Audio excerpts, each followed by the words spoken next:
আসসালামু আলাইকুম প্রিয় দশম মানবিক বিভাগের শিক্ষার্থী বন্ধুরা, তোমরা যারা 2026 সালে এসএসসি পরীক্ষা দিবে, তোমাদের ভূগোল ও পরিবেশের প্রথম অধ্যায়টা আবারও একটু রিভিশনমূলক ক্লাস দিচ্ছি।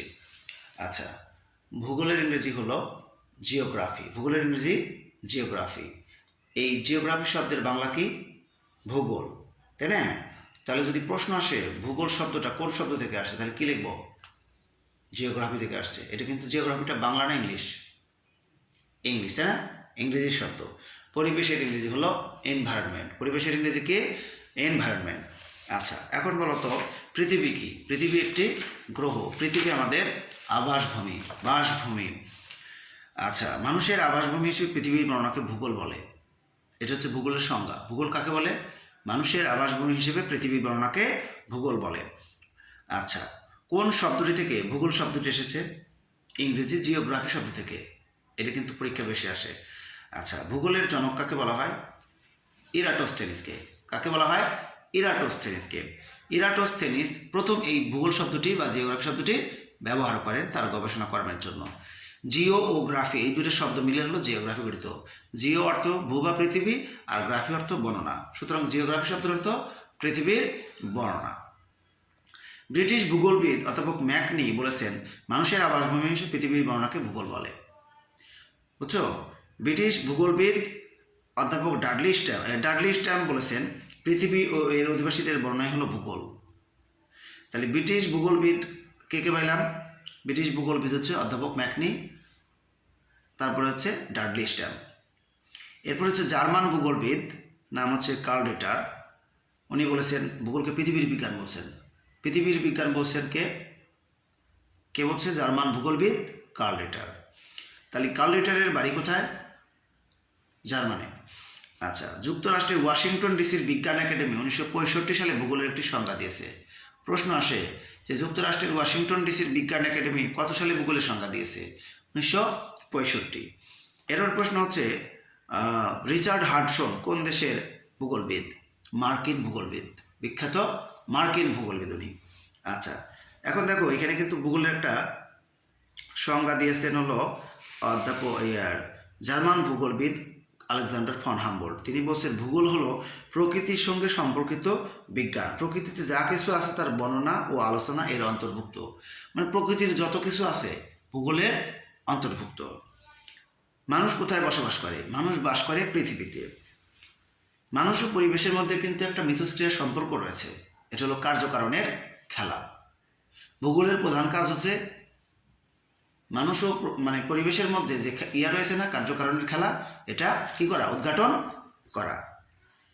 এখন আমরা শিখবো হচ্ছে প্রাকৃতিক ভূগোল কাকে বলে। ভূগোলের যে শাখায় ভৌত পরিবেশ ও এর মধ্যে কার্যরত বিভিন্ন প্রক্রিয়া অন্তর্ভুক্ত থাকে তাকেই বলা হয় প্রাকৃতিক ভূগোল। আমি আবারও বলছি, ভূগোলের যে শাখায় ভৌত পরিবেশ ও এর মধ্যে কার্যরত বিভিন্ন প্রক্রিয়া অন্তর্ভুক্ত থাকে তাকে কি বলে? প্রাকৃতিক ভূগোল বলে। এরপরে হচ্ছে জলবায়ু কাকে বলে? কোনো স্থানের 30 থেকে 40 বছরের আবহাওয়ার গড় অবস্থাকে জলবায়ু বলে। আর কোনো স্থানের স্বল্পকালীন বায়ুমণ্ডলের তাপ, চাপ, আর্দ্রতা, বৃষ্টিপাত প্রভৃতির গড় অবস্থাকে বলে আবহাওয়া। আবহাওয়ার ইংরেজি হলো ওয়েদার।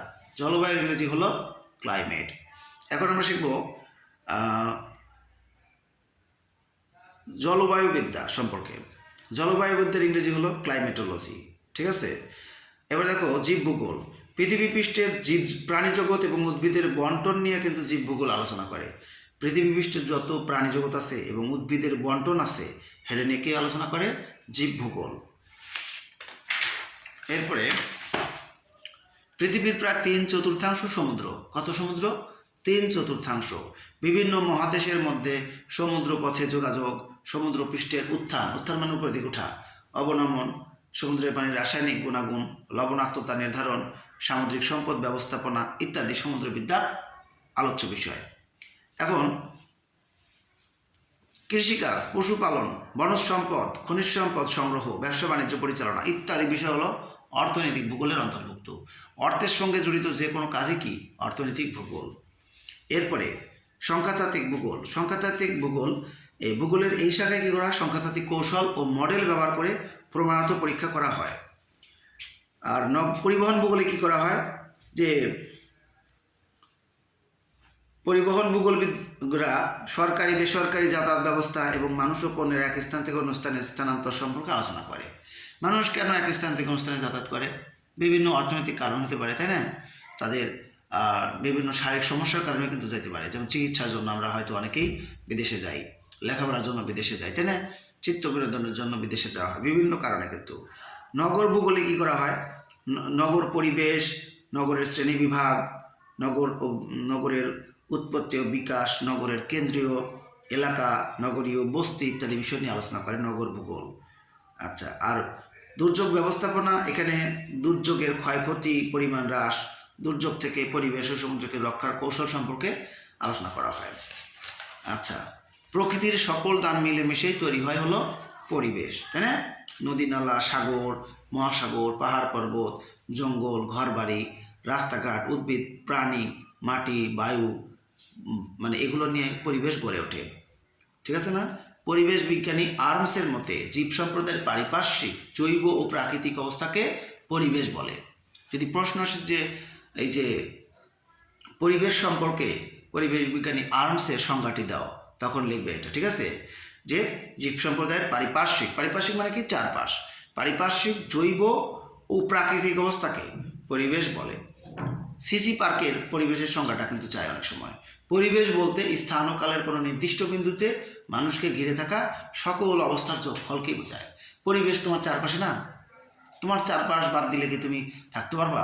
বাদ দেওয়া যাবে না তো। এখন হচ্ছে পরিবেশের প্রকারভেদ। পরিবেশ হচ্ছে পরিবেশের উপাদান দুই প্রকার। একটা হলো জড় উপাদান। জড় উপাদান আমরা কি দেখাইতে পারি? চাবি দেখানো যেতে পারে না? জড় উপাদান না এটা? জড় উপাদান। আচ্ছা, এরপরে হচ্ছে আর জীব উপাদান কোনগুলো? যাদের জীবন আছে, যারা খাবার খায়, যাদের বৃদ্ধি আছে, জন্ম আছে, মৃত্যু আছে, এরাই হলো জীব। গাছপালা, পশু পাখি, কীট পতঙ্গ, মানুষ, অন্যান্য প্রাণী হচ্ছে জীব।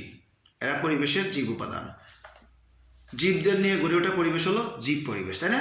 মাটি, পানি, বায়ু, পাহাড়, পর্বত, নদী, সাগর, আলো, উষ্ণতা, আর্দ্রতা ইত্যাদি হলো পরিবেশের জড় উপাদান।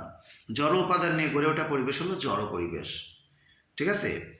আচ্ছা, এখন হচ্ছে পরিবেশ কয় প্রকার? পরিবেশ হচ্ছে দুই প্রকার, ভৌত বা প্রাকৃতিক পরিবেশ। প্রাকৃতিক পরিবেশের আরেকটা নাম কি? ভৌত পরিবেশ থাকে কিন্তু।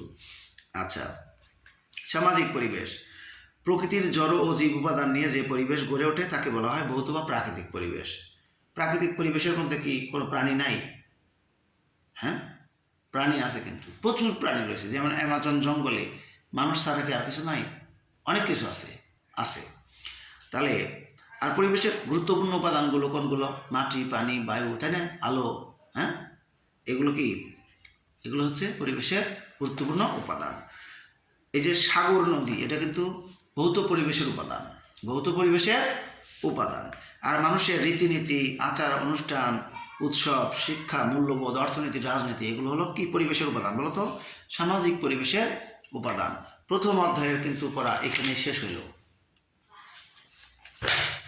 যদি একদম শান্ত পরিবেশে আমরা কাজ করতে পারি, তাহলে আমাদের এই পুরো যে এসএসসি 2026-এর জন্য যে 6টা অধ্যায় আছে, কোন অধ্যায় আছে আবার একটু দেখে নিই।